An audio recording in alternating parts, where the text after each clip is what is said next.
Գիտեք, որ Հիսուսի սովորեցրած միակ աղոթքը հայրմերն է, որը նաև անվանում ենք տերունական աղոթք։ Այս աղոթքով ենք սկսում եւ ավարտում մեր բոլոր ծիսական արարողությունները։ Զարմանալի զորություն ունի հայրմերը, որը ասես Տիրոջից մեզ տրված մի նվեր է։ Հայրմերը ամփոփում է աստվածաբանական բոլոր հիմնական հասկացությունները՝ երկնավոր հայր, Աստծո անուն, Աստծո կամք, հանապազորյա հաց, փորձություն եւ այլն։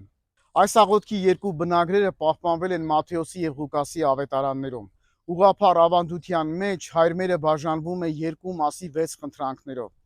Մեր մատենագրության մեջ հայրմերի առաջին մեկնիչը ավարայրի ճակատամարտի մասնակից Սուրբ Եղիշեն է։ Եկեք միասին ասենք հայրմերը եւ զորանանք Տիրոջով։ Հայր մեր, որ հերկինս ես, Սուրբ Եղիցի անուն քո, եկեսցե արքայություն քո, եղիցին կամ քո որպես հերկին ես եւ երկրի ըսած մեր հանապազոր տուր մեզ այսօր եւ թող մեզ պարտիս մեր որպես եւ մեկ թողունք մերոց պարտապանած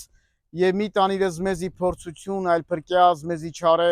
զիքոյ արքայություն եւ զորություն եւ փառք հավիտյանս ամեն